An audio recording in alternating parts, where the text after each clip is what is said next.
Un equipo do Grupo de Estudos en Traballo Social, Investigación e Transferencia da Universidade de Vigo está a desenvolver o proxecto Ourense Thermal Access, centrado na promoción da accesibilidade cognitiva en balnearios da provincia. Desde un enfoque científico e social, sinalan os seus promotores, este proxecto busca promover a participación real de persoas con discapacidade cognitiva no termalismo, aliñándose con marcos internacionais de dereitos. A iniciativa está financiada polas axudas a grupos de investigación do campus de Ourense, financiadas pola Deputación de Ourense, o abeiro do convenio anual asinado entre este órgano provincial e a Universidade de Vigo para o desenvolvemento de actividades de difusión cultural, investigación, formación e deportes. O obxectivo do proxecto da Vigo é ampliar o acceso de persoas con discapacidade cognitiva aos establecementos termais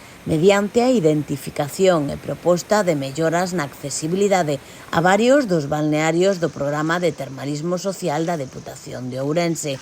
Aínda que este programa oriéntase a persoas maiores, faise necesaria a inclusión de persoas con discapacidades cognitivas e por iso nace o proxecto Ourense Thermal Access, partindo do recoñecemento de que a accesibilidade cognitiva é un dereito clave aínda desatendido, a pesar da súa incidencia directa na participación social.